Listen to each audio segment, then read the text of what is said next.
Assalamualaikum warahmatullahi wabarakatuh. Alhamdulillah rabbil alamin wa bihi nasta'in wa nusalli wa nusallim wa nubarik ala nabiyyina Muhammadin wa ala alihi wa sahbihi wa man ihtada bihadihi wa istanna bi sunnatihi ila yaumiddin wa ba'du. Kaum muslimin, kaum muslimat dimuliakan oleh Allah Subhanahu wa taala. Insyaallah kita melanjutkan kembali pembahasan muamalat dari kitab Matan Nabi Syuja. Yang sampai kita sekarang pada bab syarikah. Qala Al-Ihsan baca. Bismillah. Qala al-mu'allif rahimahullahu ta'ala faslan wa li-syarikah khamsa syurut sara'id ay yakuna ala nadin min ad-darahim wad-dananir. Dan untuk syarikah ada 5 persyaratan. Adapun yang pertama dilakukan secara tunai dari dirham dan dinar atau uang yang berlaku. Ya, baik. Qala al-muallif wa lisyarikati khamsu syara'id. Dan untuk syarikat ada 5 syarat. Sebagaimana dia baca Ustaz Ihsan jazakallahu khair. Syarikah seperti yang pernah kita bahas definisinya dalam semua mazhab sama. Ittifaqu itsnaini aw aktsar ala malin. Ala malin. Atau amalin, tapi ada perbedaan di sini, atau amal, atau zimmah. Dalam mazhab Syafi'i, zimmah tidak boleh. Dalam mazhab Syafi'i tidak boleh, tidak ada syarikah yang hanya dalam zimmah saja tanggungan. Anda beli dengan tidak tunai, saya beli dengan tidak tunai, ini tidak ada. Kalau jumhur mengatakan ada 3. Pertama, modalnya boleh berbentuk barang, boleh berbentuk uang, juga boleh berbentuk tanggungan. Tapi di sini mazhab Syafi'i mengatakan ayyakuna ala nadhin min ad-darahim wa danadir.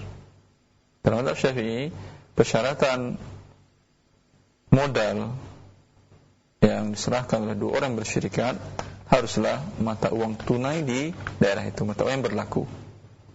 Dahulu adalah dinar dan dirham. Dinar mata uang emas, dirham mata uang perak.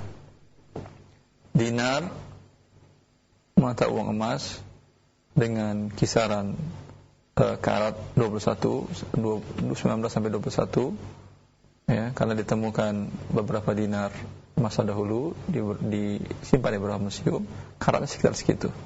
Dan beratnya sekitar 4,25 gram. 4,25 gram. Sedangkan dirham mata uang dari perak. 1 dinar sama dengan 10 dirham mata uang perak. Ya. Kata dalam mazhab Syafi'i, bagaimana dengan uang kertas sekarang? Yang bukan dinar dan bukan dirham. Ya. Maka wallahu taala alam, ya. Kembali kepada permasalahan kias uang dalam mazhab Syafi'i. Ya. Bolehkah uang sekarang dikiaskan, disamakan hukumnya dengan emas dan perak? Pernah kita bahas panjang lebar dalam permasalahan riba tentang illat kias dalam mazhab Syafi'i. Dalam mazhab Syafi'i ini tidak termasuk mata uang sekarang dinamakan dinar dan dirham. Ya. Ini dinamakan dengan mata uang pembantu. Dan nuqud al-musaidah yang dulu dinamakan dengan terkesan apa namanya?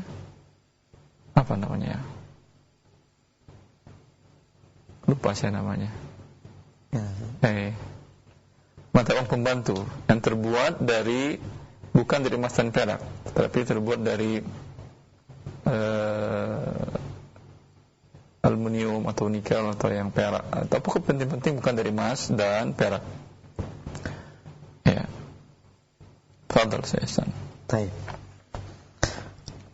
يتفق في الجنس والنوع ويخلط ما lain, yaitu adanya sepakat atau kesepakatan dengan dalam sisi jenisnya, kemudian nau'nya, dan bercampurnya 2 harta. Wa ya'zina kullu wahidin minhuma li sahibihi fi tasarrufi, dan adanya izin antara yang berserikat kepada yang lainnya dalam melaksanakan atau menunaikan usaha dan hartanya. Wa yakuna ribahu wal khusran ala qadri al-malain, dan keuntungan serta kerugian sesuai dengan kadar harta yang dikumpulkan. Iya.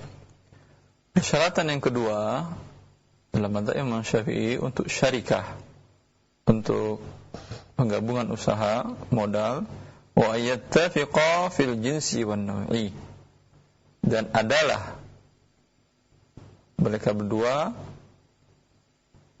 ittifaq dalam harta tadi, dalam modal tadi, yang uang, mata uang dinar dan dirham atau mata uang yang berlaku di sebuah negara tersebut, yattafiqa fil jinsi wan naw'i, harus sepakat sama dalam jenis dan naw'.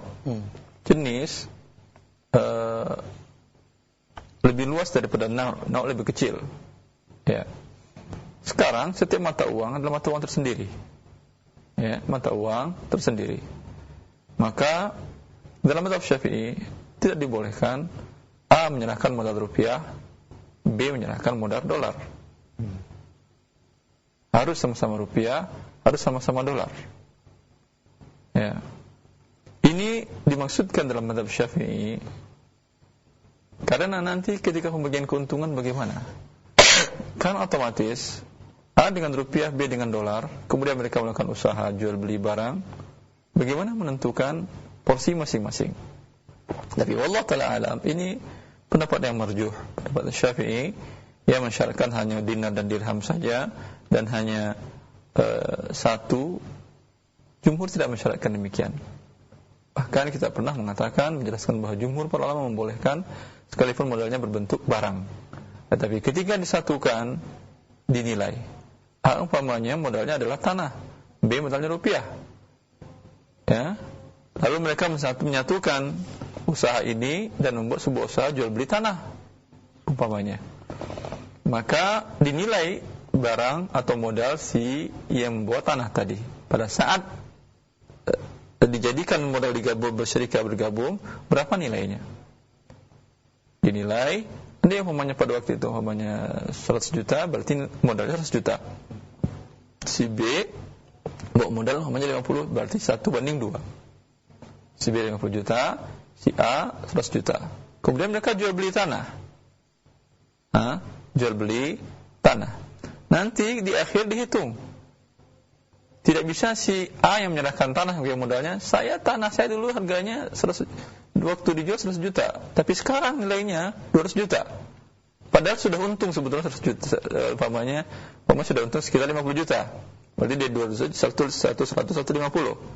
Maka si A nuntut, saya enggak mau dapat 100 juta keuntungan dibagi 2, 50, berarti 125, Anda 50 dibagi umpamanya jadi 75, saya enggak mau, kata dia.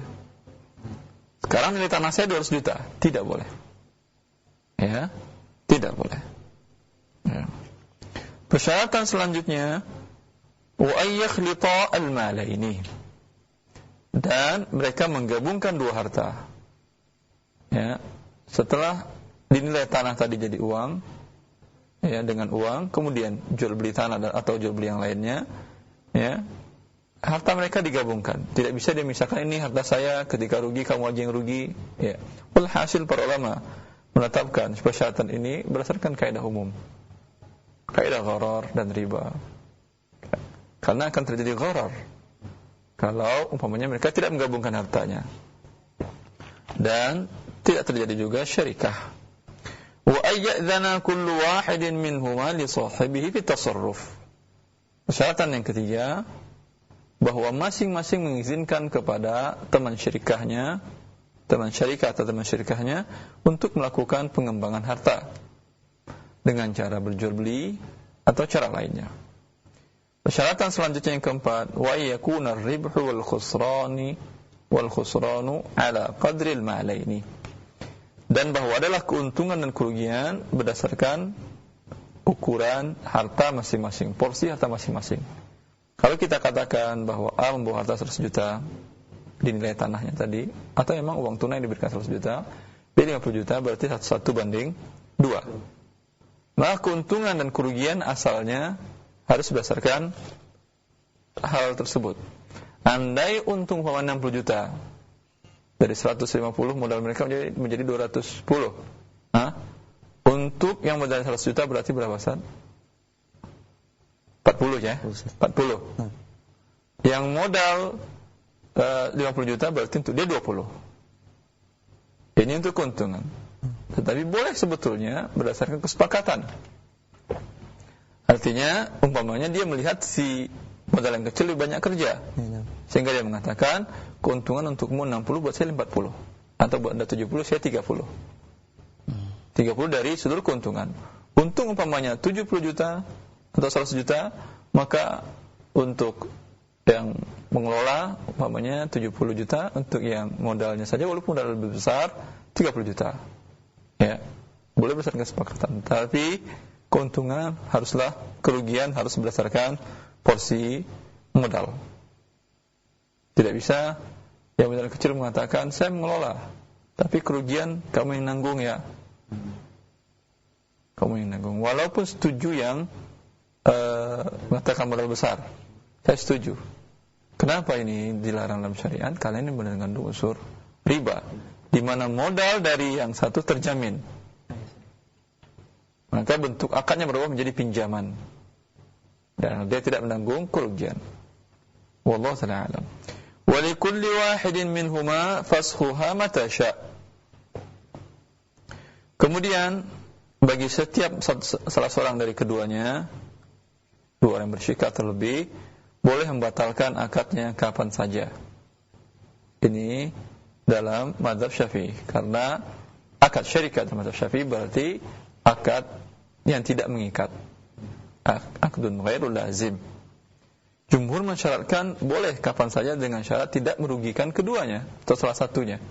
Artinya masih berbentuk barang kan mungkin rugi. Ya. Wa mata mata ahaduhuma batalat. Dan hal yang membatalkan akad syirkah juga adalah wafatnya salah seorang dari keduanya. Bila salah seorang wafat, maka selesailah syirkah di antara mereka. Wabillahi taufiq. Jazakallahu khair, kami sampaikan kepada Ustaz yang telah menjelaskan pembahasan syirkah dari matan Abu Syuja dan telah memberikan syarah. Kita berikan kesempatan untuk sesi selanjutnya bagi pendengar dan pemirsa Roja TV yang ingin bertanya terkait dengan pembahasan ini. Anda bisa menghubungi kami di 021-823-6543. Silakan. Ataupun melalui pesan singkat. Kita terima untuk telepon yang pertama, silakan. Iya, Taib. Halo. Halo, assalamualaikum. Waalaikumsalam warahmatullahi wabarakatuh. Dengan siapa di mana? Saya dari Pak Tori, Jakarta Barat. Silakan Pak Tori, silakan.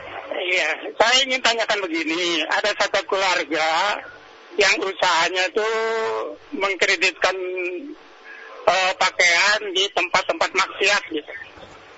Sudah gitu, karena dia punya anak, orang sebagai orang yang suka ngasuh anaknya, itu setiap tahun dibagi misalnya peralatan untuk sholat, sarung atau baju gitu. Nah itu sarung atau bajunya bisa dipakai untuk sholat atau haram itu? Saya tanya begitu Pak Ustaz. Assalamualaikum warahmatullahi wabarakatuh. Waalaikumsalam warahmatullahi wabarakatuh. Jazakallahu khair Pak Tori. Barakallahu fiik. Ya, jazakallahu khair Pak Tori di Jakarta Barat menanyakan, ada seseorang yang bekerja jualan ya. Di tempat-tempat yang maksiat. Ya. Kemudian dia menghadiahkan sesuatu, halalkah atau tidak kepada tetangganya. Dia berjualan, akadnya jual beli. Akad jual beli perpindahan barang kepada pihak kedua halal bila terpenuhi rukun dan syaratnya. Walaupun si pembeli tadi membeli dengan hartanya yang tidak halal, tetapi dengan perpindahan akad yang halal kepada pihak selanjutnya, di pihak selanjutnya menjadi halal. Kalau tidak akan ada uang halal di atas dunia ini lagi. Perpindahan uang kepada pihak lain melalui mana? Melalui bank kan ya? Ada ribanya atau tidak? Bagaimana kita bisa hidup di atas dunia ini? Masuklah ke hutan yang tidak pakai uang, maka tidak mungkin, dan syariat tidak memberatkan seperti hal tersebut. Ya, berdasarkan hadis dari Imam Ahmad, ketika salah seorang mendapatkan harta kambing dengan cara jual beli yang tidak halal, ada menunggu gorornya, kemudian Rasulullah mengatakan at'imihil asaro, berikan makanan tersebut kepada para tawanan. Berarti di tangan mereka halal. Kalau tidak halal di tangan mereka juga, Rasulullah akan mengatakan buang, dan berikan kepada siapapun juga. Berarti diberikan kepada fakir miskin halal. Perpindahannya ke yang halal ini kepada fakir miskin, bila fakir miskin ini menjualnya kemudian jadi halal atau tidak jadi halal. Kalau tidak, Rasul tidak akan menyatakan demikian. Dengan demikian, wallahu ta'ala alam, din Islam adalah din yang sesuai dengan fitrah manusia, bukan yang ekstrim. Dengan demikian maka uang semua tidak ada yang halal. Kita jangan pakai uang lagi. Pakai apa Anda? Pakai alat tukar yang lain, tetap juga akan ada haramnya. Ya. Jadi tidak masalah dipakai peralatan tersebut oleh pihak yang diberi. Wabillahi taufiq. Baik, Ustaz. Jazakallah khair. Demikian Pak Tari dari pertanyaan dan jawaban yang disampaikan Ustaz. Barakallahu fiik. Kita berikan kesempatan penelpon yang kedua, silakan. Ya, halo. Silakan di 0218236543. Baik, halo. Ya, silakan, sudah masuk. Halo, assalamualaikum. Waalaikumsalam warahmatullahi wabarakatuh. Dengan siapa, Bapak di mana? Dengan Bapak Bogo di Situbondo, Jawa Timur. Baik, ahlan Pak Bogo, silakan Pak. Pak Bogo? Iya. Iya. Assalamualaikum Ustaz. Assalamualaikum. Ini ada yang saya tanyakan. Saya menyewa sebuah sawah. Ini 1 hektar. Zakat, kebetulan saya tanami padi. Kemudian zakat pertaniannya kan 5% untuk pengairan yang membutuhkan biaya, kemudian 10% zakatnya untuk yang tanpa biaya. Nah, ini yang saya tanyakan, apabila saya panen kemudian rugi, apakah tetap 10% itu atau dikurangi dengan biaya-biaya yang lain? Baik, Pak Bogo, kalau rugi masih sampai 1 nisab atau tidak hasilnya? Masih 1 nisab, Ustaz. Masih 1 nisab. Ruginya rugi dari siapa? Kalau dihitung dari biaya sewa, kemudian biaya lain-lain seperti pupuk, kemudian biaya tenaga kerja, sudah mencapai nisab. Bayar dulu hutangnya berarti Pak Bogo. Kalau dibayar hutang-hutangnya, dibayar sewanya, dibayar biaya karyawannya, sisanya masih sampai 1 nisab atau tidak? Halo? Iya. Masih? Jadi ngitungnya jadi dikurangi, itu kan tidak hutang itu Ustaz. Maksudnya dikeluarkan uangnya. Itu sudah dibayar dulu berarti sebelum di awalnya. Waktu pengolahan lahan itu. Iya, itu sewanya sudah dibayar dulu kan atau bayar belakangan? Iya. Dibayar dulu Ustaz. Oh, kalau dibayar dulu berarti sudah nggak ada utang. Iya. Kalau sudah nggak ada utang, ini sekarang lebih dari 1 nisab. Iya. Berapa kilo kira-kira? Umpama dapat 1,5 ton. 1,5 ton, masih ada zakatnya. Selagi masih 1 nisab, walaupun rugi, masih ada zakatnya. Langsung dipotong 10% Ustaz ya. Pengairannya pakai apa? Pengairannya kita membayar istilahnya itu ulu-ulu air itu, yang mengolah air itu. Tapi dibayar. Kalau dengan dibayar 5%, Pak. 10% dengan pengairan yang tidak dibayar.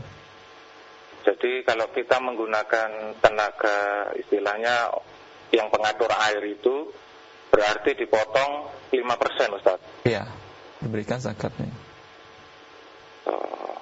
Iya. Jadi kalau ini tetap hitungannya rugi tapi mencapai nisab, tetap dikeluarkan Ustaz. Iya, betul Pak Bogo.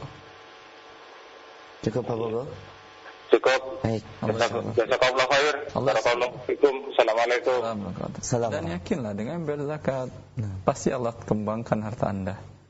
Tidak akan berkurang insyaallah taala dan berkah. Allah barik fiik. Baik, Ustaz. Jazakallahu khair. Kita berikan kesempatan kembali via telepon. Silakan di 0218236543. Dan pertanyaan pesan singkat Anda bisa sampaikan di 0819896543. Ya, halo. Silakan. Waalaikumsalam warahmatullahi wabarakatuh. Dengan siapa di mana? Dengan di sini. Mohon maaf Ibu terputus-putus, Bu. Dengan siapa di mana? Dengan di Pondok Rangon.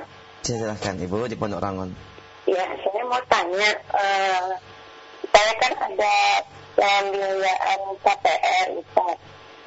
Nah, Dengan satu bank, tapi bank ini syariah. Tapi saya pernah dengar bagian Ustaz, kalau itu masih ada untuk ribanya juga.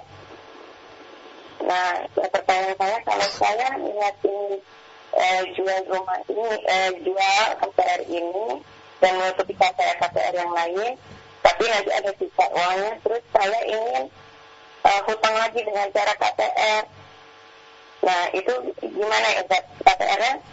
KPR yang insya Allah sampai gitu Ustaz. Apakah ada KPR yang tanpa riba, Ibu? Kenapa? Apa ada KPR tanpa riba? Jadi developer ini sudah bekerja sama dengan satu bank tertentu. Tidak bekerja sama dia? Tidak bekerja sama. Hah? Tidak. Dia langsung Ibu beli dia dengan cara nyicil? Iya kan, cara nyicil. Sebentar, kalau terlambat ada denda? Tidak ada. Oh, tidak ada. Tidak ada. Kalau tidak ada denda keterlambatan, ya, langsung nyicil dengan pemilik developer, bagus ini. Oh, begitu. Iya. Nah, walaupun ini saya maksudnya utang gitu Ustaz.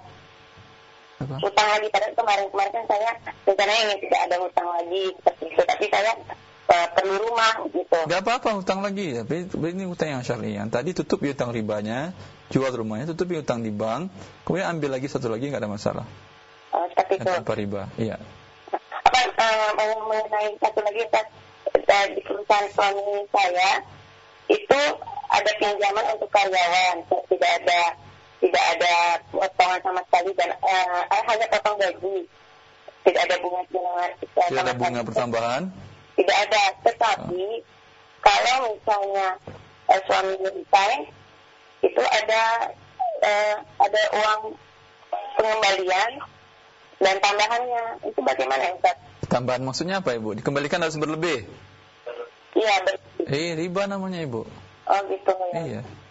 Oh, baiklah Ustaz. Allah barik fiik. Terima kasih Ustaz. Allah salim lagi. Assalamualaikum. Assalamualaikum warahmatullahi wabarakatuh. Jazakallah khair ya Amu. Di Pondok Rangon, barakallahu fiik. Kita masih terima via telepon sebelum kami angkat dari pesan singkat. Silakan. Di 0218236543. Ya, halo. Iya, assalamualaikum. Mohon maaf Bapak, dikecilkan dulu volume suara radio atau televisinya, ada feedback. Terima kasih. Afwan. Assalamualaikum Ustaz. Waalaikumsalam warahmatullahi. Dengan siapa di mana Pak? Dengan Pak Johari Pak Ustaz, Pulau Jahe. Masya Allah. Silakan Pak Johari. Di mana? Iya, Pulau Ustaz Jahe. saya mau nanya nih. Ini saya punya teman punya kantin. Iya. Ya.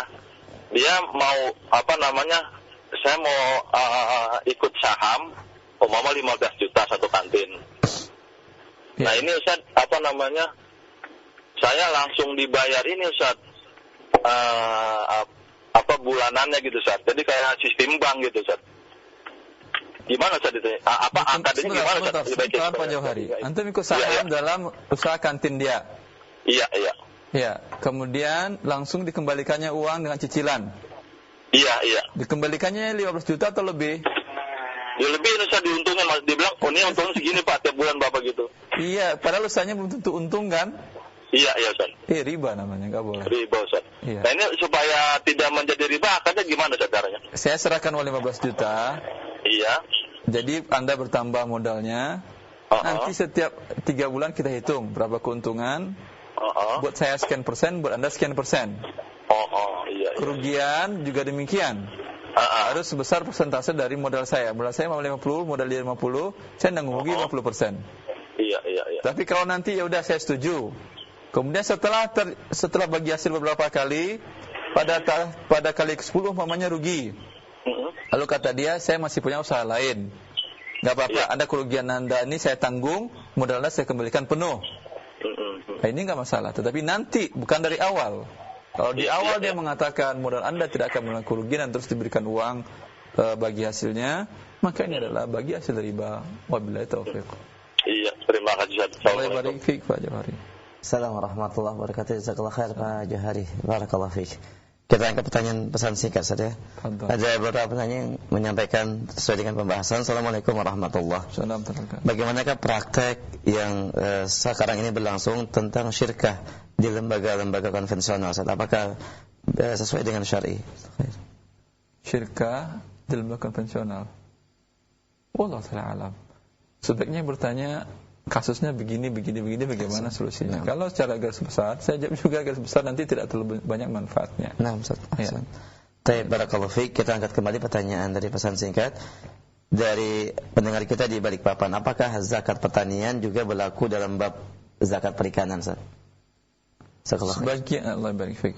Ini ikan ya dibudidayakan untuk diapain? Dimakan sendiri atau dijual? Kalau tambaknya besar, kalau cuma ikan 2-5 ekor, atau walaupun banyak tetapi tidak pernah untuk dijual, maka tidak ada zakat ikan. Tapi dalam jumlah besar, dalam kolam tambak besar, tujuannya dijualkan ya. Masuk zakat perniagaan. Karena harta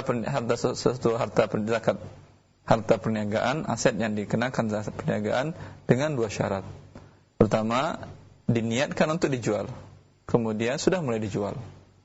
Dan ini Anda membudidayakan ikan dengan tujuan dijual. Maka ketika dijual, hasil penjualannya bila sampai nisab perniagaan, ya, yaitu 20 mithqal, maka terkena zakat. Ya. Dengan nilai nisab sekitar 45 juta atau 48 juta sekarang. Bila hasil penjualan ikan tersebut nanti ketika panen sampai demikian dikena zakat. Bila tidak. Bila tidak sampai 45 juta, hanya dapat 35 juta, tidak ada zakat. Tidak zakat. Ya. Baik, barakallahu fiik. Jazakallahu khair. Demikian mendengar kita di Balikpapan. Jazakallahu khair. Kami akan kembali pertanyaan berikutnya. Assalamualaikum warahmatullahi wabarakatuh. Ustaz, bagaimanakah upaya yang maksimal yang bisa kita lakukan ketika harta kita bercampur dengan harta riba, Ustaz, untuk membersihkan harta-harta kita? Falyataharra, hendaklah kata Rasulullah SAW, dia mencari jalan yang lebih aman. Perkirakan berapa harta ribanya, keluarkan dan berikan kepada fakir miskin. Baik. Jazakallahu khair. Kemudian kami angkat kembali pertanyaan berikutnya. Assalamualaikum warahmatullahi wabarakatuh. Pertanyaan terkait dengan masalah arisan, Ustaz. Ya. Bagaimanakah hakikat hukum arisan dalam Islam? Jazakallahu khair. Pada dasarnya arisan adalah akad utang piutang. Yang menerima, dia menerima pinjaman dari pihak yang lain. Yang belum menerima, dia memberikan pinjaman kepada pihak yang menerima. Maka hukum asalnya adalah utang piutang, dan biasanya arisan tidak ada pertambahan kan? Maka hukum asalnya boleh. Maka tetapi yang penting untuk diingat, tidak boleh mensyaratkan bahwa yang menerima harus dia menanggung biaya pekan pertemuan depannya. Persyaratan ini menunjukkan bahwasanya berarti yang menerima pinjaman dia memberikan manfaat dalam bentuk makanan kepada yang lain. Tapi buatlah umpamanya siapa yang ketempatan rumahnya untuk kegiatan tersebut tanpa dihubungkan dengan yang dapat atau tidak, bergiliran. Maka ini manfaatnya sama. Tapi bila dihubungkan dengan ketika dia mendapat, berarti ketika dia menerima pinjaman, dia harus memberikan manfaat kepada yang pemberi pinjaman dalam bentuk makanan. Maka ini ada syubhat riba. Walaupun dikatakan tidak ada niatnya untuk bertambah, hanya sekedar pertemanan dan lain-lain, tapi buat sebaiknya ada syubhat riba, pisahkan antara dua hal ini. Wabillahi taufiq. Jazakallahu khair, barakallahu fiik. Kemudian kita akan kembali pertanyaan dari Ibu Rahma di Jawa Tengah. Beliau bertanya tentang nisab padi, Ustaz. Berapa persen, dan demikian juga tembakau. Insyaallah. Nisab padi ya 5 wasak. 5 wasak. Tapi setelah bersih. Wasak adalah ukuran volume, bukan ukuran berat. Bila dikonversikan kepada berat sekitar 350 kilo. 350 kilo. 750 kilo. Ya, 5 wasak. 700. Kemudian tembakau tidak ada zakatnya. Karena tidak ada manfaat tembakau kecuali untuk rokok. Dan rokok diharamkan. Ya, sesuatu yang diharamkan tidak ada zakatnya. Zakatnya buang semuanya. Kecuali Anda jual tembakau tersebut ke pabrik yang bukan pabrik rokok. Tapi ada. Saya kira nggak ada ya? Nggak ada. Kalau nggak ada maka tidak ada zakatnya karena dia adalah tanaman yang haram. Wabillahi taufiq. Jazakallahu khair, barakallahu fiik. Demikian Ibu Rahma di Jawa Tengah. Kemudian kami angkat satu pertanyaan kembali via pesan singkat sebelum kami angkat dari telepon. Assalamualaikum warahmatullahi wabarakatuh. Waalaikumsalam warahmatullahi wabarakatuh. Baik, Anda akan mohon maaf. Assalamualaikum warahmatullahi wabarakatuh. Ustaz, apakah yang dilakukan seorang muslim ketika dia telah melepaskan aktivitas dan usahanya dalam lembaga ribawiyah, kemudian dia tidak dapatkan usaha lain dan yang dia dapatkan dari tabungan yang selama ini dia kerja di lembaga keuangan tersebut, demikian pula rumah yang dimilikinya juga rumah hasil dari riba, apakah boleh ditempati? Boleh. Kalau dia belum mendapatkan pekerjaan atau sesuatu yang pantas untuk dia dapatkan, ya tidak mesti dia harus jadi tukang angkat, tidak mesti. Karena selama ini umpamanya di jabatannya tertentu, tidak mesti harus jadi tukang angkat. Walaupun sahabat Ali radhiyallahu taala anhu yang merupakan khalifah, pernah jadi khalifah, kemudian masih kerabat Rasulullah sallallahu alaihi wasallam dan istrinya adalah anak Rasulullah sallallahu alaihi wasallam, Fatimah. Dia bekerja kepada seorang wanita Yahudi untuk memanjat korma, menurunkan korma. Turun satu pohon dapat satu biji, ya akhi. Ya. Tetapi para ulama mengatakan, ya berbeda orang ke orang. Ada orang yang muruahnya tidak mungkin dia untuk manjat. Tapi kalau siap tidak ada masalah, baik sebetulnya muslim. Walaupun anda selama ini adalah bekerja di lembaga yang atau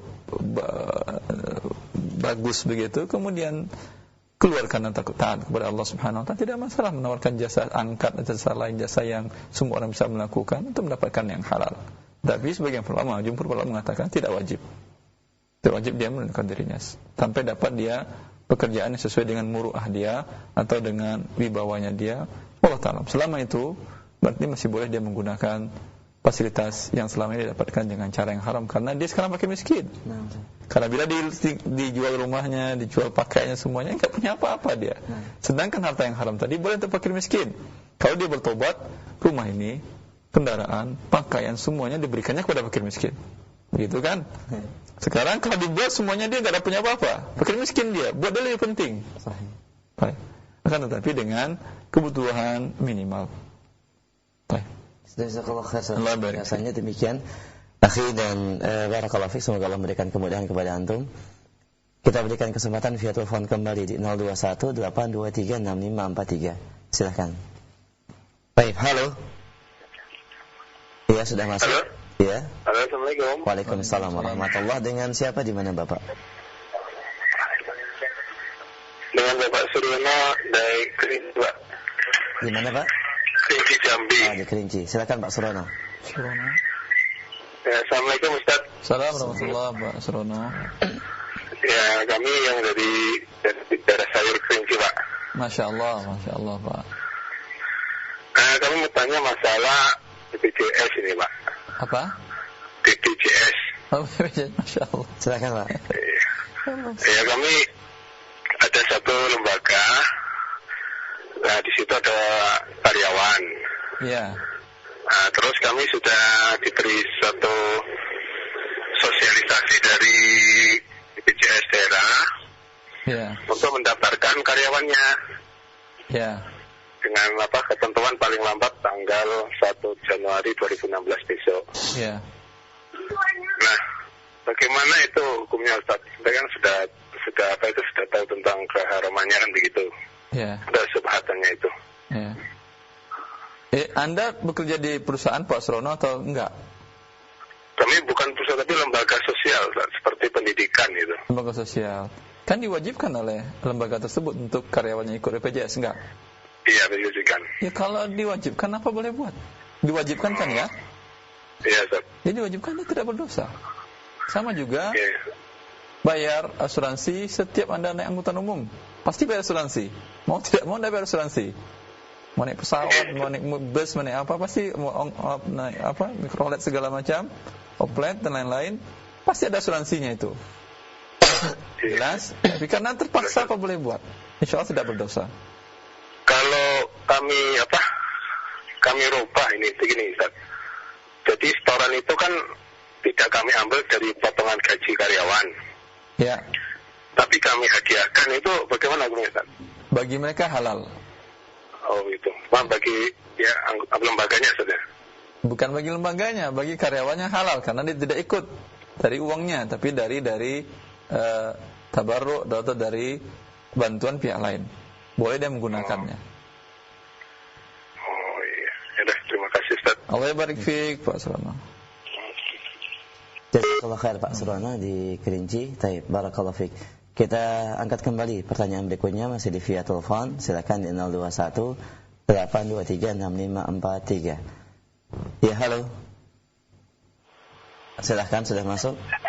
Assalamualaikum. Waalaikumsalam warahmatullahi wabarakatuh. Ahlan, dengan siapa Bapak di mana?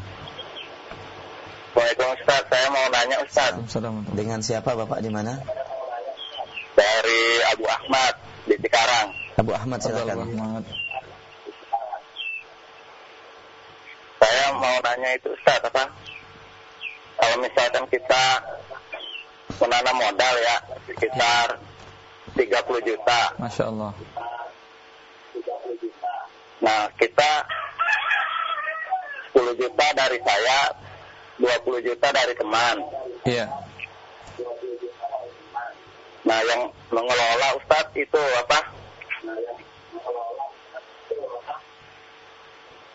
teman itu, saya enggak. Iya. Per bulannya saya dikasih 10% dari keuntungan. Dari keuntungan, kalau untung dibagi, kalau enggak ada. Iya. Ya, kalau rugi, Nah, kalau rugi dipotong. Ya, kalau rugi misalkan itu berapa itu Ustaz? Berapa persen kita itunya? Apanya kerugiannya? Iya, kerugiannya. Kerugiannya Pak Abu Ahmad berdasarkan modal. Modal Anda kan 10 juta. Ya. Modal teman 20. Iya kan? Seperti 20 tadi kan ya. Maka kerugian ditanggung berdasarkan porsi modal. Berarti porsi modal Pak Ahmad 1%, 1/2. Nah. Rugi umpamanya 30 juta, habis uang mereka berarti. Kalau rugi umpamanya 3 juta, Pak Abu Ahmad menanggung 1 juta. Yang teman tadi menanggung 2 juta. Iya. Ya. Tapi mengenai keuntungan boleh berlebih. Boleh 1/2, boleh 1/sama 1. Ya, boleh 1,5 tambah 1,5 sisa lebih boleh. Tapi kerugian mesti berdasarkan porsi modal. Kalau tidak terjadi riba, di mana modal salah satu pihak terjamin. Ketika terjamin, maka akan menjadi qard pinjaman. Maka bila ada pertambahan, maka ini adalah pertambahan dari akad riba yang sering saya jelaskan. Ya, Ustaz. Wabillahi taufiq. Jazakallah khair. Demikian Abu Ahmad di Cikarang. Semoga bisa difahami dan barakallahu fiik.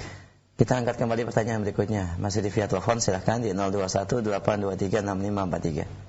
Baik, halo. Assalamualaikum. Waalaikumsalam warahmatullahi. Dengan siapa di mana Bapak? Saya Panji Pak dari Semarang. Silahkan Pak Panji. Ya, saya numpang tanya itu gini bahwa saya usaha kecil-kecilan di rumah. Nah, itu saya punya penghasilan rata-rata itu 18 sampai 20 juta per bulan. Masya Allah. Nah, sedangkan operasional saya itu sekitar 12 jutaan. Saya ada masih sisa itu untuk makan dan lain-lain itu sekitar 7 juta sampai 8 juta. Itu berapa ya zakat yang saya harus bayarkan setiap bulannya? Sebentar Pak Panji. Ini uang tersisa nggak dari 8 juta buat biaya hidup tadi? Ada, sekitar ada 5 jutaan sampai 6 jutaan gitu. Nah, 5 juta, 6 juta sebulan? Iya. Atau sekarang semuanya? Iya. Tabungan Pak Panji sampai nggak nilainya 1 nisab? Soalnya gini, saya kemarin itu kan dapat pencerahan dari ustadz lain gitu, bahwa berapapun zakat yang diterima, hasil yang kita terima itu setiap bulannya itu uang yang kita pakai dan yang kita tabungkan itu 2,5% itu harus kita zakatkan. Dan saya berasa seperti itu. Apa cara saya benar seperti itu? Pak Panji, Ustaz saya bilang begitu, itu Ustaz yang nggak ngerti syariat. Oh. Iya. Persyaratannya haruslah ada sampai nisab. Nisabnya 20 mithqal, sekitar 45 juta rupiah sekarang. Bila Anda punya uang sampai simpanan 45 juta rupiah dan selama 1 tahun tidak pernah turun, khilaf dalam mazhab Abu Hanifah dengan jumhur para ulama. Abu Hanifah mensyaratkan tidak pernah turun. Kalau sebagian jumhur para ulama mensyaratkan lihat dari awal sampai titik 45, lihat tahun ke depan sampai titik 45. Selama rentang tahun ini kurang tidak ada masalah. Jumhur mensyaratkan harus sama, tidak pernah kurang atau naik. Setelah tahun akhir sampai 45 masih ada 45 atau lebih, baru dikeluarkan zakat 2,5%. Bila di pertengahan kurang, tidak, hitung lagi haul. Saya kira Pak Panji mungkin bisa menyimak kajian-kajian zakat ya dalam Ramadan. Adakan di internet saya. Ya, silakan ke sana, panjang tentang permasalahan nisab. Ada pertanyaan yang lain, Pak Panji? Terima kasih banyak. Terima kasih. Allah barik fik, Pak Panji. Assalamualaikum warahmatullahi wabarakatuh. Assalamualaikum warahmatullahi wabarakatuh. Jazakallahu khair Pak Panji. Ya akhi, memberatkan. Sebagian orang pendapatnya luar biasa. Bahkan ambil zakat dari karyawan yang gajinya cuma 3 juta, 4 juta diambil oleh langsung pihak tata bagian keuangannya, dipotong langsung. Padahal anaknya 5 umpamanya. Buat dia sering ngutang-ngutang dia. Sekarang dipotong untuk zakat. Ini bukan potongan zakat. Ini pajak atas nama zakat. Lebih berbahaya. Kalau pajak terus terang dimutan pajak, jelas hukumnya. Ini pajak atas nama syariat. Allahul musta'an. Wallahu tuqlan. Baik, jazakallahu khair. Demikian Pak Panji, dan alhamdulillah ini juga menjawab beberapa pertanyaan dari pesan singkat terkait dengan pertanyaan yang disampaikan Pak Panji. Kita angkat kembali pertanyaan berikutnya via telepon. Silakan di 02182365. Waalaikumsalam warahmatullahi. Dengan siapa Bapak, di mana? Dengan Syarif, Pak. Di mana Pak Syarif? Di Cilincing. Silakan Pak. Ini Pak, Ustaz bertanya. Katanya kan akhir zaman itu harta melimpah ruah. Tapi kok orang negara miskin ya? Masya Allah. Di akhir zaman katanya harta melimpah ruah, tapi banyak orang miskin. Itu saja Pak. Itu aja Pak. Baik, Masya Allah. Allah barik fiik, Pak Syarif. Katanya, kata hadis Nabi SAW, iya Pak, harta melimpah ruah di akhir zaman. Tapi kadang masih banyak orang miskin, tingkat 2 juta penduduk miskin Indonesia, sampai 20 juta lebih. Bisa. Ukuran miskin yang mereka maksud apa? Coba Anda bandingkan harta sekarang dengan 50 tahun yang lalu, lebih banyak mana yang beredar? Pasti banyak sekarang kan? Ya, akhirnya makin lama makin banyak. Sampai nanti tidak ada lagi yang miskin. Nanti, bukan sekarang, berarti belum hari kiamat. Sabarlah Pak Syarif, bersyukur kepada Allah, berarti kiamat masih belum akan datang dalam waktu yang cepat. Allah Ta'ala, Allah yang maha mengetahui. Tapi itu di antara tanda-tanda hari kiamat. Baik. Nah, Ustaz, jazakallahu khair dengan Pak Syarif di Cilincing. Baik, masih kita terima kembali pertanyaan via telepon sebelum kami angkat dari pesan singkat. Silakan. Ya, halo. Assalamualaikum warahmatullahi wabarakatuh. Waalaikumsalam warahmatullahi wabarakatuh. Ahlan, dengan siapa, umur di mana? Dari Ina di Mamuju, Pak Ustaz. Ibu Ina di Mamuju. Di Makassar ya Bu ya? Iya. Taib. Silakan. Begini Pak Ustaz, suami saya pernah menikah dengan seorang janda yang punya utang sekitar 12 juta. Dia seorang pedagang, kemudian barangnya tinggal sekitar 6 juta. Tapi dia sudah bayar sekitar 9 juta, kemudian dia bercerai. Masih ada sisa 3 juta Pak Ustaz. Bagaimana dengan 3 juta? Apakah suami saya yang punya tanggungan atau bekas istrinya itu Pak Ustaz? Bekas istrinya, bukan suaminya yang punya tanggungan. Ya maksudnya sekarang jadi suami saya, tapi dia dulu menikah dengan seorang janda. Iya, jandanya itu yang menanggung jawab utangnya dia, bukan suami ibu. Oh ya, terima kasih banyak Pak Ustaz. Taufik Ibu. Assalamualaikum warahmatullahi wabarakatuh. Assalamualaikum warahmatullahi wabarakatuh. Jazakallahu khair ya Ummu. Dan dalam Islam tidak ada harta suami atau istri, tidak ada. Harta suami atau istri, atau suami enggak. Masing-masing timah masing-masing berbeda. Ya. Istri yang berhutang, kepentingan dia yang bayar, kenapa suami yang bayar? Allahul musta'an. Jazakallahu khair. Kami angkat kembali pertanyaan berikutnya melalui pesan singkat. Mungkin terkait dengan pertanyaan sebelumnya tentang harta suami dan istri. Ustaz, apakah dalam Islam ada harta gonogini, Ustaz? Tidak ada. Gonogini bahasanya bukan bahasa Arab. Ya, gonogini tidak. Saya 11 tahun di Arab Saudi mengambil S2 S3, enggak pernah saya dengar kata-kata Arab. Fi gonogini, enggak pernah ada ya, akhi. Kalau tidak ada, maka itu bukan dari Islam dia, dan memang betul bukan dari Islam. Ya. Tabarak fiik. Baik, jazakallahu khair, barakallahu fiik. Kami akan kembali pertanyaan berikutnya Assalamualaikum warahmatullahi wabarakatuh. Ustaz, saya mendengar sebuah hadis bahwasanya orang yang menyuap dan disuap ada di neraka. Lalu bagaimanakah hasil usaha orang yang mendapatkan kerja atau usahanya melalui suap? Jazakallahu khair. Allah barik fiik. Bila dia layak untuk mendapatkan pekerjaan tersebut dan dia bekerja sesuai dengan kesepakatan akad kerja, bagi dia halal hasil pekerjaannya, haram bagi dia riswahnya. Wabillahi taufiq. Jazakallahu khair. Kami akan kembali pertanyaan berikutnya. Assalamualaikum warahmatullahi wabarakatuh. Ustaz, dalam berserikat 2 orang atau lebih lalu kemudian semua menyerahkan modal masing-masing, yang menjadi pertanyaan saya, bagaimanakah mungkin diulang kembali persentase kerugian masing-masing pihak ketika salah satu atau dari orang-orang yang berserikat tersebut hanya sebatas menyerahkan modalnya saja tanpa ada usaha atau pelaksana. Iya. Seperti yang kita jelaskan dari awal, bahwasanya kerugian berdasarkan porsi modal. Saya umpamanya modal 100 juta. Nah, Ihsan umpamanya modalnya 200 juta. Berarti saya 1/3, Ihsan 2/3. Kemudian sepakat kita bahwa saya mengelola atau Ihsan mengelola, saya nggak ngelola. Bagi keuntungan karena modal saya setengah, Ihsan penuh 100, saya 50. Bagi keuntungan kata Ihsan, Ustaz, kita bagi keuntungan karena Ustaz nggak ngelola juga, harusnya kan saya berapa? Antum berarti 75, saya 25 kan? Ya. Tapi karena semua yang mengelola, saya nggak apa 10 aja keuntungan. 90 keuntungan buat Anda, Ihsan, karena Anda mengelola modal lebih besar. Ini boleh. Tetapi kerugian, bila kerugian, saya tidak bisa mengatakan saya Ihsan rugi dari 350 juta tadi menjadi umpamanya modal lagi 100. Ya. Saya mengatakan saya tadi kan untung cuma dikit dapat. Ya. Maka saya cuma rugi tadi dapat cuma 10%, 15% atau 20%. Saya hanya menanggung kerugian 20%. Tidak boleh. Menjadi riba dia karena ada modal saya yang terjamin. Berarti modal terjamin ini bentuknya akadnya pinjaman dan saya mendapatkan pertambahan dari keuntungan, maka menjadi riba. Ya.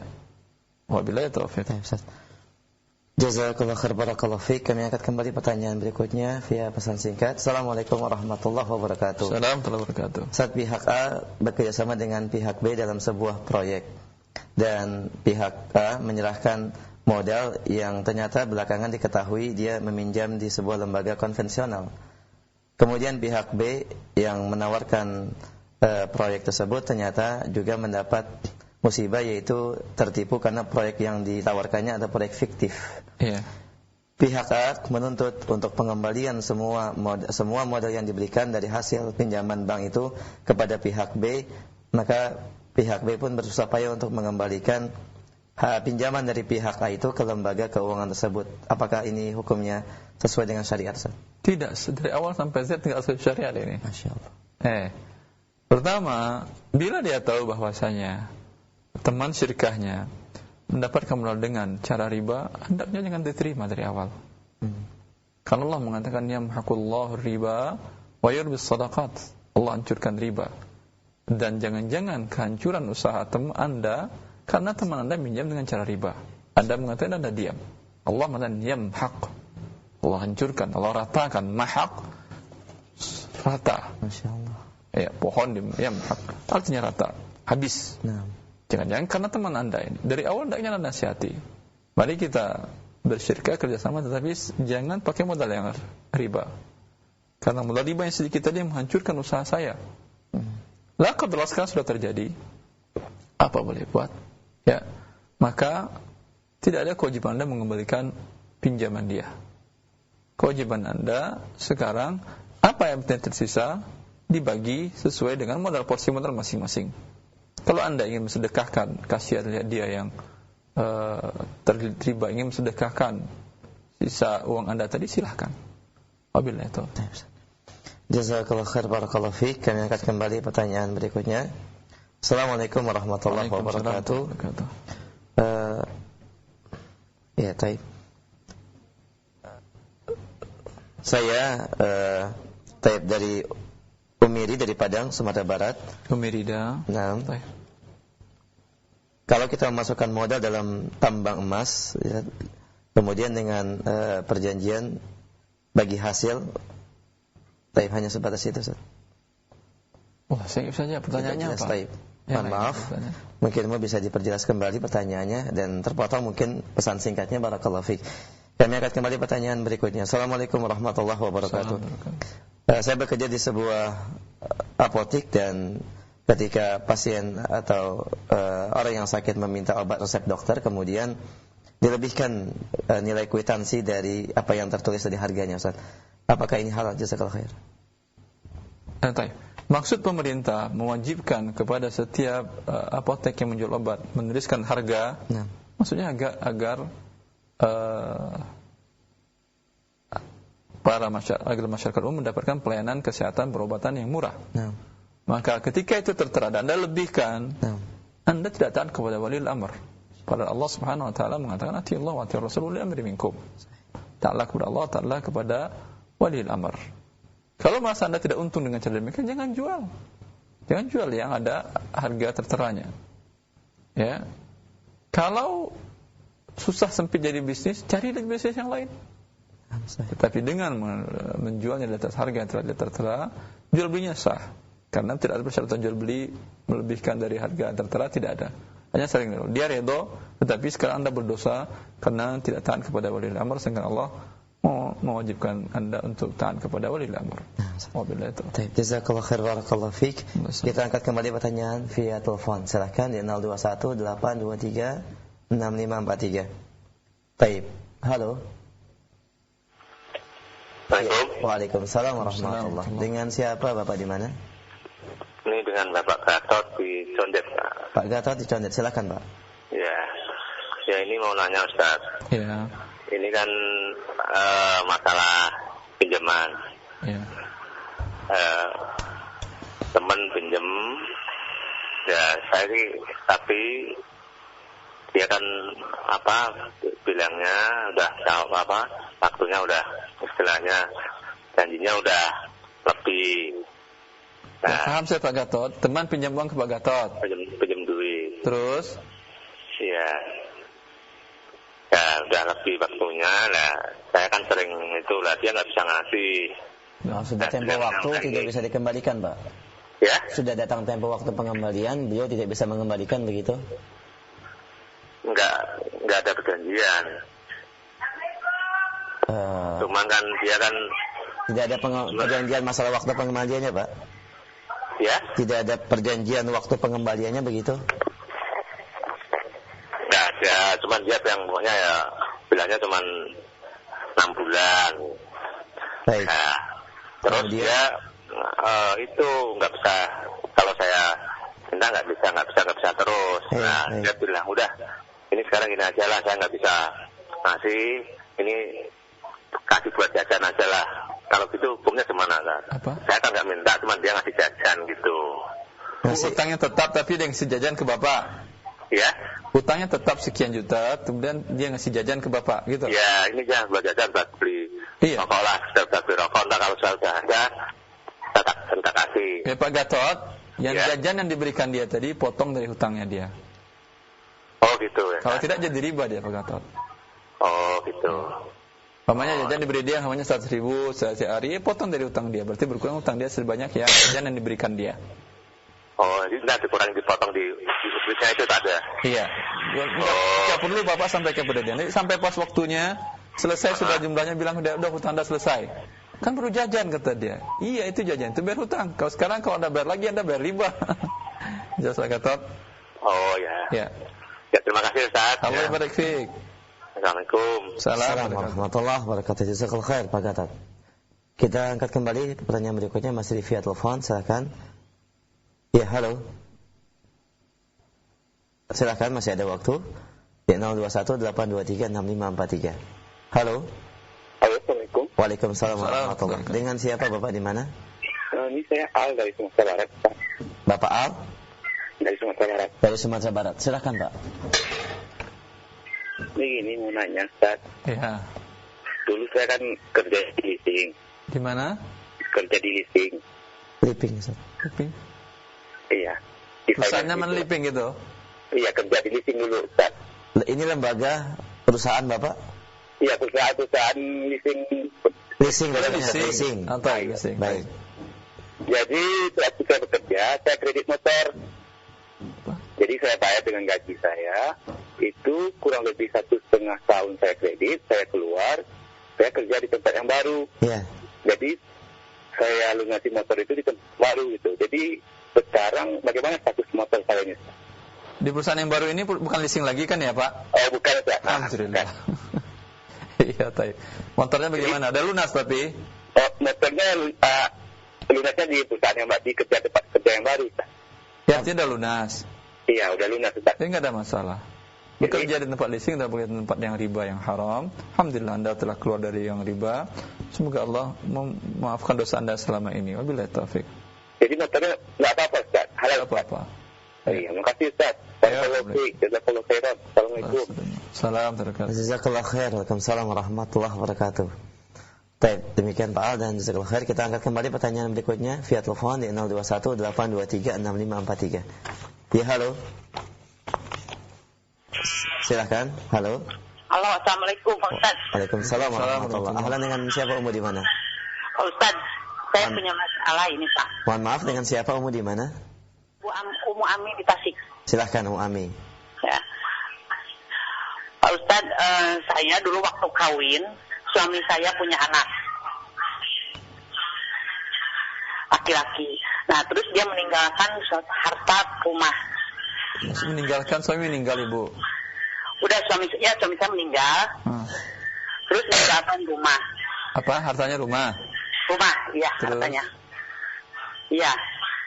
Nah, terus suami saya jual rumah itu. Ya. Saya bagikan ke anak-anak, tapi saya minta beli rumah dulu. Kenapa? Saya beli rumah dulu, minta supaya hasil jual rumah itu saya minta beli rumah dulu buat saya gitu. Sebentar Ibu, tadi warisnya dibagi udah syar'i Ibu? Belum dibagi. Sebelum dibagi, saya minta untuk beli rumah saya dulu untuk saya tempat tinggal sama anak-anak saya. Anak-anak saya dari anak saya ada 2, laki 1, perempuan 1.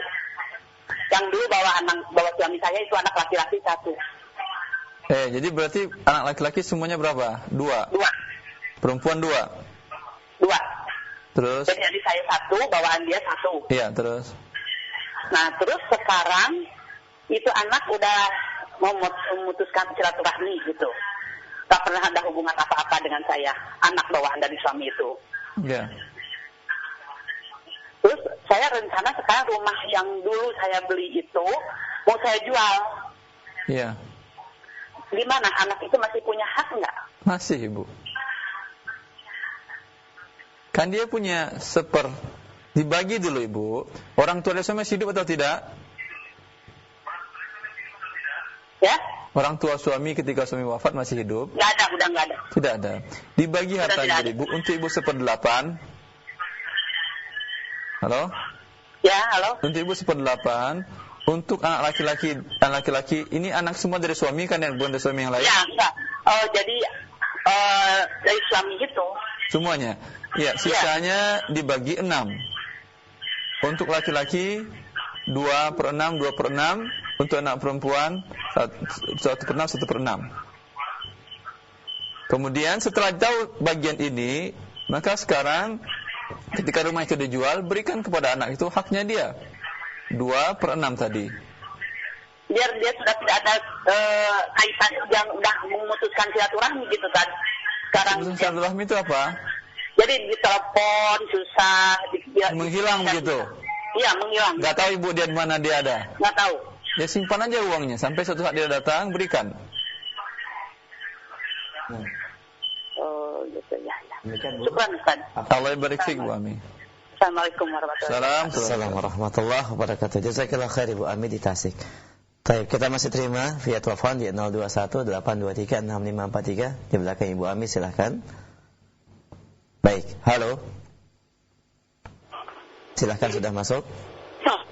Waalaikumsalam warahmatullahi. Dengan siapa di mana Ibu? Halo, assalamualaikum. Baik, salam. Dengan siapa Bapak di mana? Mau tanya ini. Ya, dengan siapa di mana Pak? Abdillah di Riau. Bapak Abdillah di Riau, silakan. Ini Ustaz, Ya. masalah hadiah. Ya. Saya kan bekerja di suatu perusahaan. Ya. Ini kan kadang-kadang supplier memberikan hadiah. Tentu saya. Bapak karyawan? Iya, Pak. Ya, perusahaan membolehkan? Itu nggak tahu saya, Ustaz. Nggak tahu? Nggak, Ustaz. Kenapa? Ini kan sudah saya tolak. Terus? Tetapi dari supplier tersebut selalu saja mengirimkan. Hukumnya gimana, Ustaz? Hukumnya adalah riswah. Maka Bapak kalau tetap dikirimkan, berikan kepada atasan Bapak yang pemilik perusahaan tadi. Perusahaan Bapak bekerja. Jelas? Kalau saya sumbangkan ke fakir miskin gimana, Ustaz? Itu bukan hak fakir miskin. Itu adalah hak dari perusahaan Bapak. Karena dia menyerahkan kepada Bapak karena ada urusan dia dengan perusahaan Bapak kan ya. Maka berikan kepada perusahaan Bapak. Ke HRD-nya boleh. Iya, atau langsung ke pemiliknya juga boleh. Kalau mereka tidak mau terima atau khawatir nanti posisi Bapak dicurigai segala macam, ya, dicurigai melakukan hal yang tidak benar dengan supplier tadi, maka nggak salah berikan kepada fakir miskin. Tapi sebaiknya dulu berikan kepada perusahaan. Oke. Baik. Jadi kan itu kan karena saya membantu supplier tersebut. Itu tetap juga saya bahas dulu. Tetap tidak boleh Bapak terima karena Bapak untuk bekerja dengan supplier itu digaji perusahaan kan ya? Oke. Ya, maka tidak boleh. Baik. Terima kasih, Ustaz ya. Allah barik fiik. Assalamualaikum warahmatullahi wabarakatuh. Jazakallahu khair. Berarti ada dua solusi tadi ya. Hadiahnya diberikan langsung ke pemilik perusahaan. Pertama, berikan kepada pemilik perusahaan. Kalau khawatir umpamanya dicurigai segala macam, jangan-jangan kamu selama ini sudah makan banyak dan repot urusannya, berikan kepada fakir miskin. Baru kemudian ke fakir miskin. Iya, jangan langsung ke fakir miskin. Dan kalau perusahaan memberikan izin untuk diambil, kalau perusahaan memberikan izin berarti buat saya tapi ini saya ambil buat kamu lagi, nggak ada masalah. Jadi biasanya hampir tidak ada perusahaan seperti ini karena merugikan dia. Karena kalau karyawan ini sering menerima hadiah dari suppliernya, biasanya supplier nanti memberikan, bila setiap masukkan barang dengan kondisi yang tidak bagus, karyawannya pasti terima atau tidak? Ya terima, karena dia ada berharap ini ada masukan. Maka Anda menggaji dia, sedangkan dia berpihak bukan kepada perusahaan Anda, kepada perusahaan supplier, karena dia dapat tambahan. Maka ini merugikan perusahaan tersebut. Dan setahu saya, perusahaan-perusahaan kufar, perusahaan-perusahaan asing di Indonesia mengharamkan itu kepada karyawannya. Masya Allah. Jazakallahu khair. Dan mungkin satu pertanyaan terakhir kami akan dari pesan singkat. Assalamualaikum warahmatullahi wabarakatuh. Bagaimana hukum menjual kotoran hewan, contohnya kotoran ayam atau sapi untuk pupuk? Lalu kemudian bagaimana hukum memupuk tanaman dengan kotoran dari binatang yang haram, seperti kotoran babi, Ustaz? Hukum sayurannya bagaimana? Pertama, ada kaidah istihalah dijelaskan oleh para ulama, perbedaan zat, perbedaan bentuk. Ketika ini sayur dipupuk dengan pupuk najis yang jelas, yaitu adalah kotoran babi, apakah ketika Anda memanen sayur bayam tadi masih ada zat haramnya di sayur bayamnya? Masih ada bau kotoran babi di sayur bayamnya? Kalau tidak ada, istihalahnya sempurna. Perubahan bentuk dari yang haram menjadi bayam kok asal bayam halal. Kecuali masih ketika dia ini sudah direbus, dimasak masih bau kotoran babi. Berarti di sini ada zat yang haramnya masih. Tapi hampir tidak ada. Pada tumbuh-tumbuhan biasanya perubahan bentuknya, perubahan wujudnya cepat. Sehingga halal, tidak ada masalah. Cuman hukum sekarang mubasyaratun najasah. Yaitu Anda berarti ini kotoran mau diapain, dipegang atau di tenda, dipakai kain, pakai, walhasil boleh atau tidak? Jumhur ulama mengatakan boleh pada saat itu tersebut, tapi ketika Anda selesai bersihkan tubuh. Dan tetapi tidak boleh diperjualbelikan najis tadi. Kalau dengan pupuk kandang, hewan yang dimakan dagingnya dengan pupuk kotoran ayam atau sapi, khilaf para ulama tentang sah jual beli atau tidak. Mazhab Syafi'i mengharamkan, jumhur membolehkan.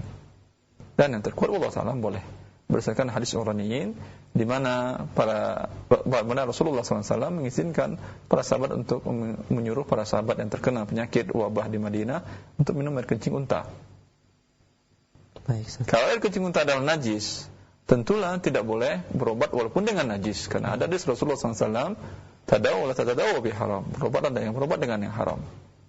Ini menunjukkan yang pendapat jumhur para ulama bahwasanya kotoran hewan yang dimakan dagingnya tidaklah najis. Ketika tidak najis, maka pupuk kandangnya boleh diperjualbelikan. Wabillahi taufiq. Ustaz, masyaallah.